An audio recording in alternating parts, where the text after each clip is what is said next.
Good morning out there. Polynike's here with a Infinity Battle Report. Today I'm doing a report from the last of the ITS Season 11 that I ran here in Santa Cruz.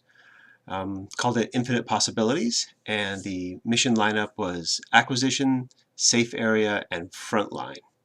So the first mission you're going to see is Acquisition. Let me grab a pointer here, my pen.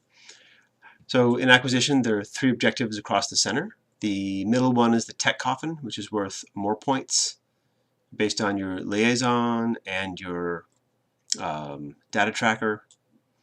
And activating is worth 1, and 1 classified is worth 1. Yeah, so it's actually a great mission.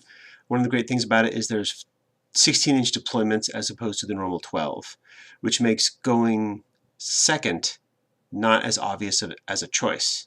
Because all the points are scored at the end, you can just jump on the objectives and get them. But with the extra 4-inch deployment, that means the first turn can be really deadly. And it also allows you to get farther forward and set up a defensive of the objectives. So the list that we're going to be seeing, first is the Tartary Army Corps, and the second is the HASSASSINS. Very interesting list, particularly the TAC, as you'll see in a moment. But the lists are very different play styles, and I think we can definitely learn something from all these. So here's the first list, which is the TAC. We got a core link of 5 veteran Kazakhs, and I guess it's 3 Straylocks, and then Vasily with the T2 sniper, who's the lieutenant. Important thing to know here, you're going to have your 5-man link, and everyone else is going to be a camo token. It's something like 10 camo tokens, 5 guys in a limited assertion list. You can pause if you need to look at that more. I'll just draw your attention to the important part, is that the entire army is only 9 orders. Now, I've talked with this guy about this a lot. I'm really trying to get him to run a full 10 orders.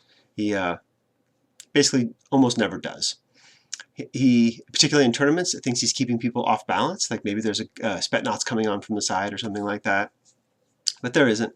And this is very deceitful based on the number of camo tokens on the board and the fact that he's using Vasily as his lieutenant, and he will freely use that lieutenant order all the time. And that is a little bit of a trap for his opponent, because if you spot the lieutenant, some people get fixated on trying to kill it, and they might spend a full turn trying to get to Vasily and kill him, which they can probably do if they really go at it. But then remember that all 5 of these veteran Kazakhs are veterans. In addition to it being their name and their troop classification, they actually have the skill veteran. All 3 things being called veteran, which is weird. But it means that they'll be normal even with the lieutenant is dead. So he'll still get his still get 5 regular orders to move around this linked team. And they're very powerful, and each order is moving like 200 points of guys around the board. It is not as ridiculous as it first seems. All right, here's the second group, the HASSASSINS.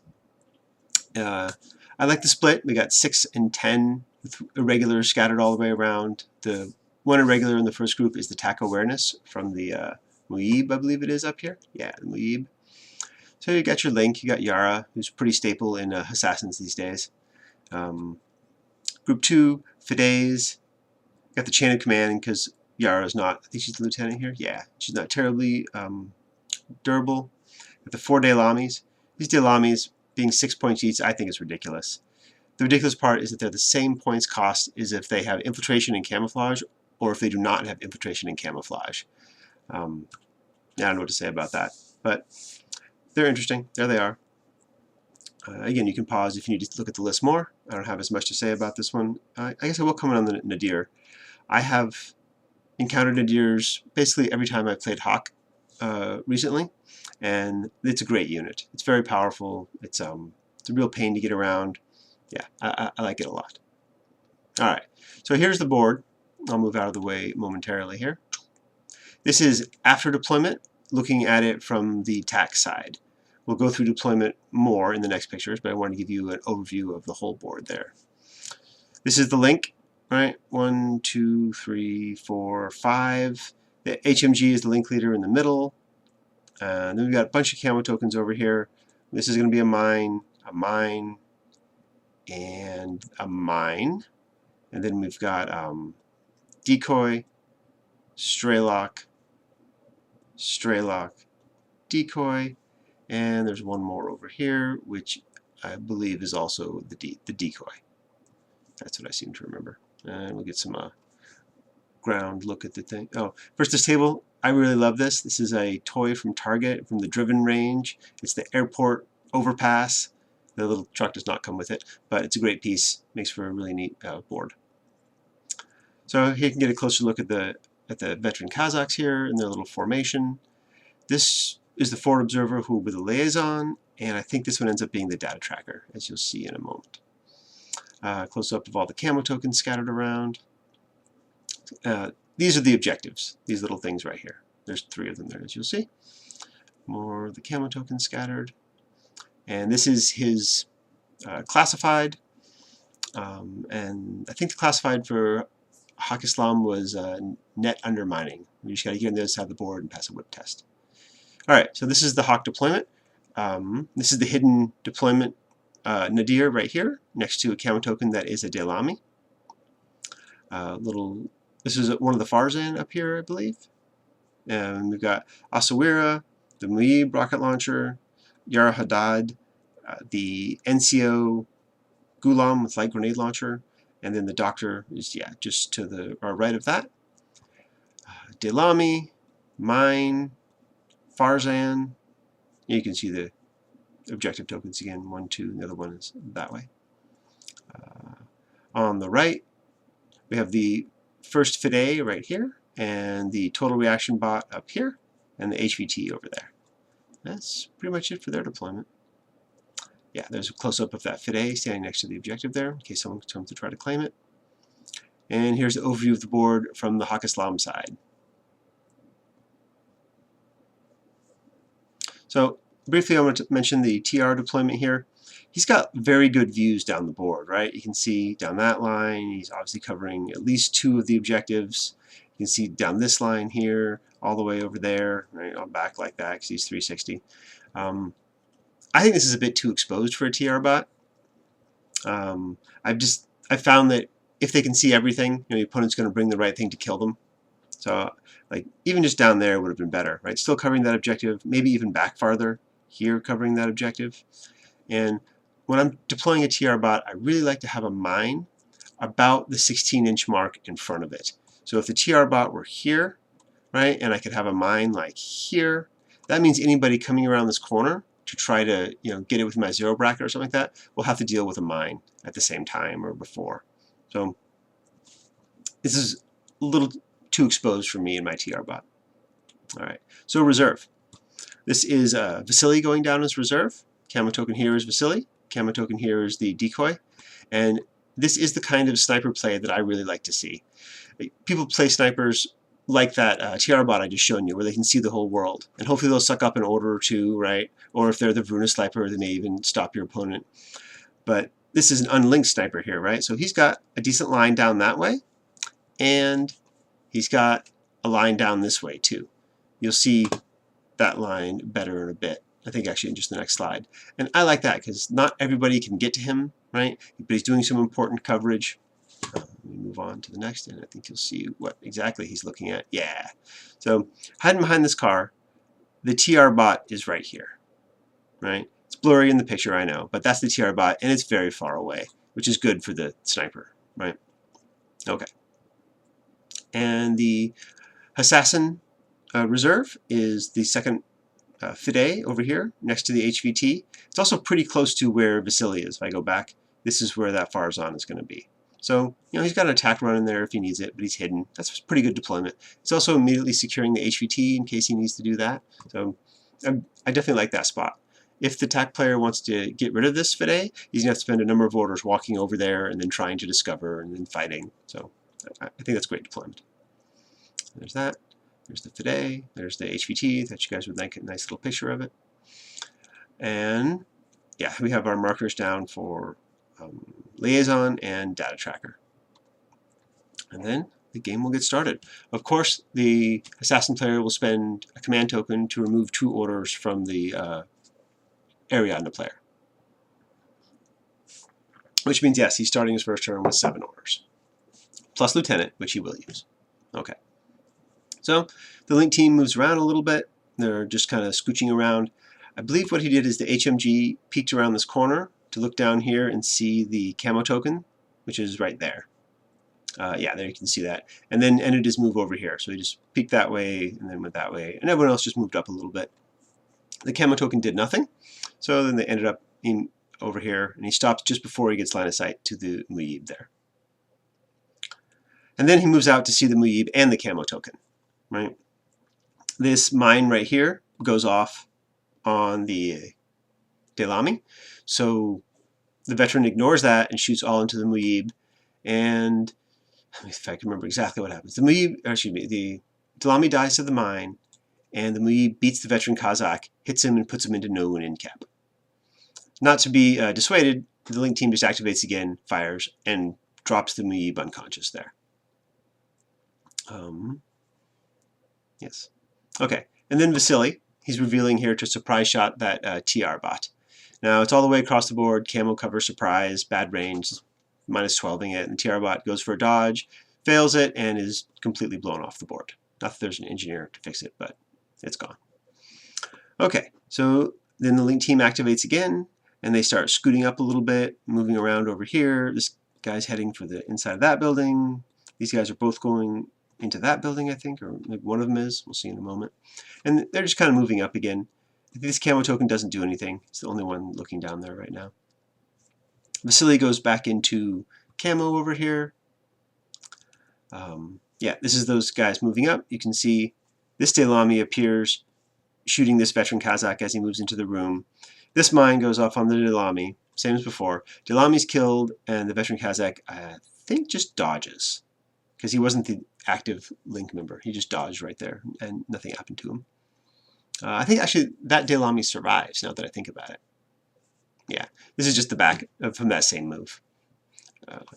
So now we're on to the Hassassin turn 1.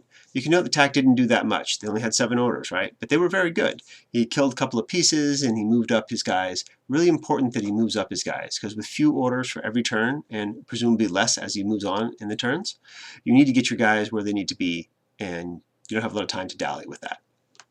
So, the Link activating, the Doctor moves up and heals the Muib there, his heavy rocket launcher. He stands back up. And then the Asawira takes over as the Link leader, moves around the corner here to see this veteran Kazakh here. It like creeps up the wall. Remember, it's 6-2 move now, right? So it creeps up to there, maybe back a little bit, just to see this veteran Kazakh in there. Now, the mistake here is that the veteran HMG is looking down here and still sees that Muib. So both exchange fire. The Muib goes unconscious again, and I think the veteran Kazakh goes into no win in cap. There's the Muib down again. There's the veteran Kazakh in no win in cap. And then, sensing blood in the water, the Delamy runs forward, and the veteran just puts 2 flamethrowers on him, and Delamy puts 2 templates back on him with his light shotgun. The Delamy gets burnt to a crisp and dies, and the veteran makes both of his light shotgun saves, proving to be tough and a pain. Then we have some camo tokens moving up over on the right flank over here. Camo token moves up to the objective here. Jump back to the other side. The Asawira goes up. He has that fight again. This time he gets hit by a T2 round, but makes the save. Farzan camo token moves up a little bit, and I think that was almost where it ended. Yeah, this camo token that was hiding here comes around the corner here. You can see all these camo tokens. This is, of course, a Delamy. This camo token here was a mine. It goes off. There's a better shot of it before it goes off. Devastatingly, the template goes roughly like that and hits the Farzan, who's in camo back there. Blam, there it is. The Delamy, who is here, he doesn't really care about the mine, so it decides to take a shot over here at this veteran Kazakh. But despite not facing the right way, he's got 6 cents, right, for being in a Link and for being a veteran Kazakh. Fires back, kills the Delamy. Mine goes off. Farzan saves. Very fortunate there, and falls back to this position. And then the Farzan goes back into camo and just scooches around a little bit, and I think that was the end of the turn. Yeah, we're back to measuring to figure out what Vasily can see. Vasily moves around a little bit. We're checking line of fire to this silhouette here, which is the Delamy up on top. And the Delamy does reveal to try to Panzerfaust him. It takes like 2 orders to kill the Delamy because he makes a bunch of saves against T2, but he's removed after a couple of orders. There he is. Maybe he went prone, wasn't removed just yet. I thought he did die from that, but okay. Link team moving up again. Everybody just kind of scooting around. This guy moves up inside the building, looking out that window. He's kind of covering that area over there. Then move up a bit more. Eventually we're getting the data tracker. He's going to move into this position. And this guy, who's maybe it's the paramedic? I don't remember. But he's going to run off that way to get the other objective. So, Straylock moves up. Straylock moves up some more. This is the vets all getting into position here. I think that eventually he broke the link to run this specialist over to the other objective. Yeah, he's running up along the side there. A mine goes off on him. He doesn't care. He just wants to get the objective. And then he, incredibly, rolls a 1 to get the objective, which is perfect, right? And then rolls a 20 to tank the armor save off the mine. Great. This guy has plot armor, we often say. Yeah. Okay. And then back to the Straylock, who just runs around over here. And he ends his move right there, just up in the enemy's face, basically. This is Vasily going back into camo again. And I think this is where it ends. He reforms the link with all 5 guys back in it. All right, 1, 2, 3, 4, and the other one is over here next to this objective. He has successfully gotten that objective. There's a token on top of that building, which we'll see in a moment. Yeah, so that's a pretty strong position for them to be in. Vasily's prone back there. And that's how the turn ends. Everybody locked into position, just waiting for the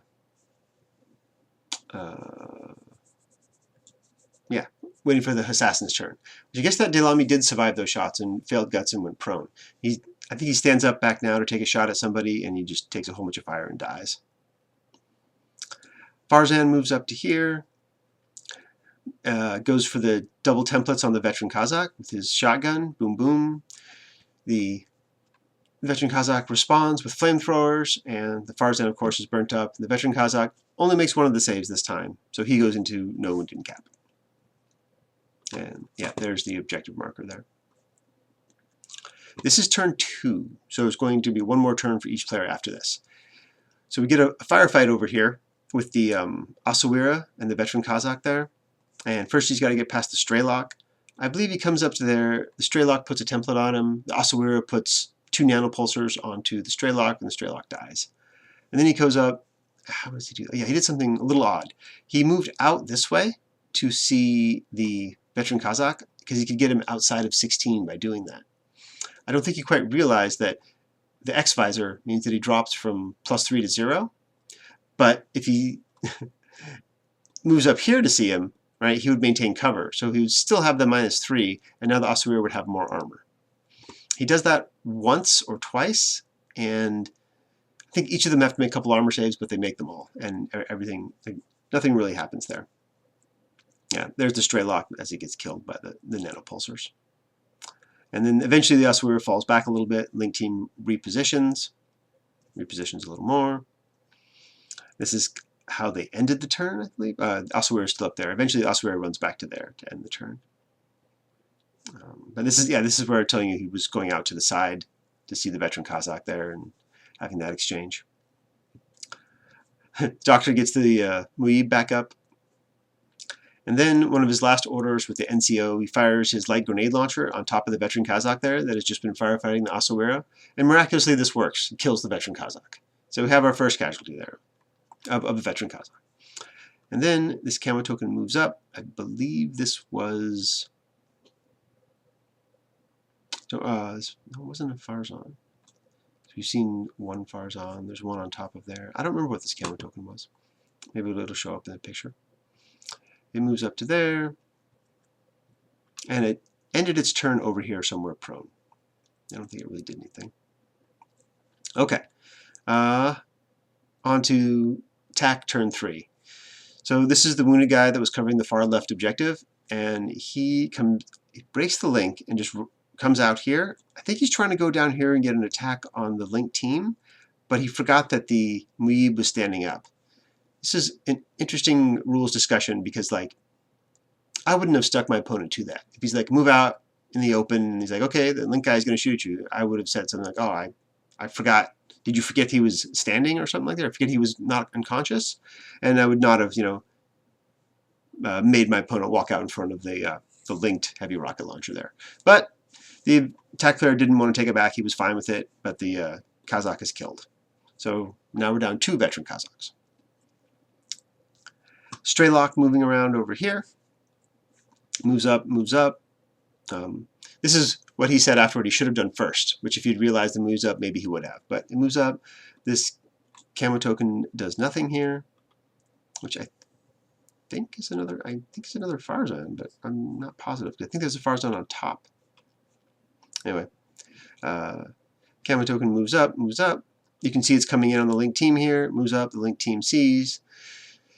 So the Muib sees right here, and the camo token is moving up. The Muib elects to hold, which is, you know what he's coming for. He's coming to come around that corner and put shotgun on the link team. And maybe it's better to discover him before he gets there. Maybe it's not. Because if you discover him right now, then maybe he fires at you, and then he only hits one guy, as opposed to hitting everybody. And then he's exposed, right? He's not a camo token anymore. Maybe that's not better because you want him to be a camo token so you can delay, because you can't delay anymore. So it's a little worse to be a camo token when attacking a link. Strange. Strange interaction. But what happens is he holds and the camo token just moves, comes up right next to him like that, and then predictably puts the shotgun down like this. Boom.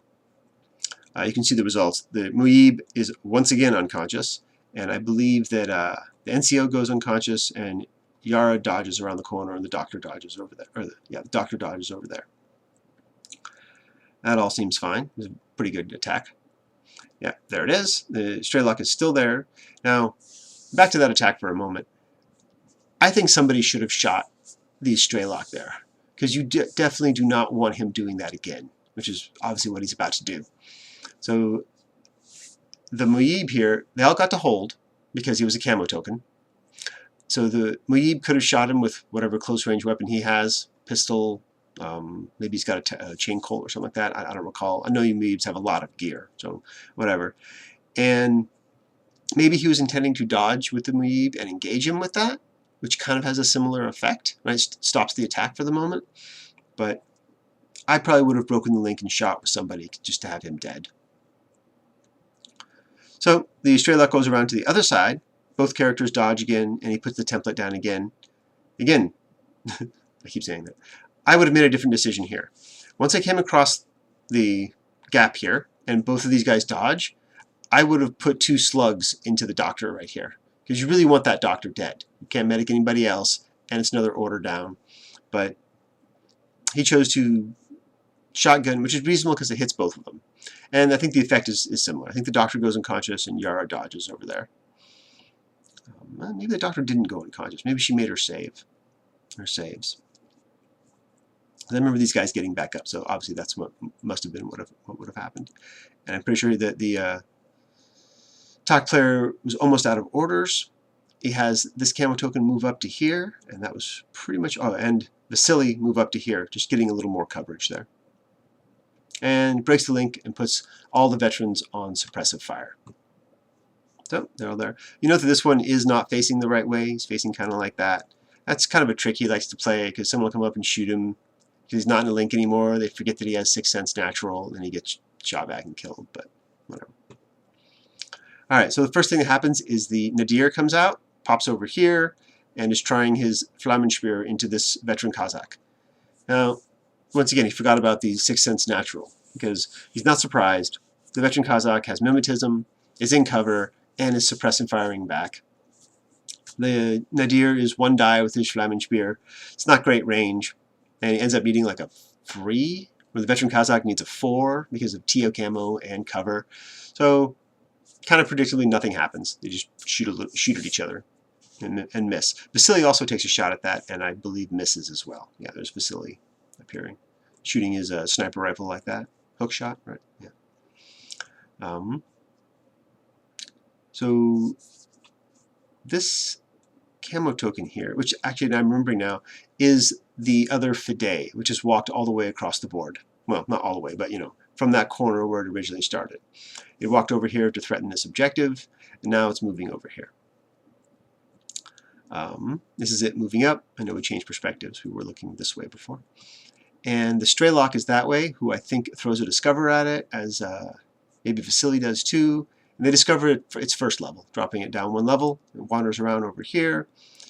Now, let's think about this before we move on to the next order. We know Fides are not specialists, so they can't claim objectives.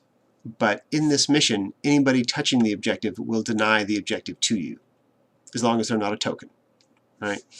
Now, he doesn't want to reveal because we've got suppressive fire here, we've got Vasily watching, we've got the stray lock down there watching.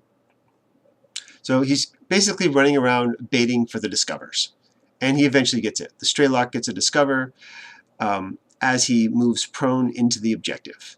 So he ends up here, prone, and discovered by the stray lock. So he's touching it, which denies the objective to the Veteran Kazakh data tracker over here. Really important play, because that's like, what, 4 objective points? 4 or 5 objective points? I have to check to be sure, but something like that. Then we have the Farzan up on top, who moves, just crawls over a little bit into the, to make sure he's in the enemy deployment zone, and does net undermining, which he successfully does, getting 1 objective point. Then, in a desperate bid for the win, Yara runs out this way over here, and just gets destroyed by this Veteran Kazakh on suppressive fire. She has to move to get to the objective, but there's no reason not to try, right? And she gets killed. But yeah, either the suppressive fire or Vasily did it. I think the first one did it. We didn't roll the second. So the game ends. 1 OP to 1 OP. Because of the discover error by the TAC player right there at the end. I thought the game was very interesting. I thought it was exciting. Slight lack of orders on the TAC side, and probably specialists. If you'd be able to get one more objective, like hit the button on the other side, but the Veteran Kazakh that was over there never quite made that happen, even though he was a forward observer because he was liaison officer. And then he eventually died, so there was no liaison officer to roll that. Yeah, interesting game. Hope you guys like to see the very different lists playing, including that TAC list, which is, I would venture to say, different than anything you've seen on the board. I know I don't see that very often. But, okay, thanks for watching. And I have 2 more battles to do from this event. I will hopefully be doing those in the next couple of days. So you can look out for those. Thanks for watching, and that's all.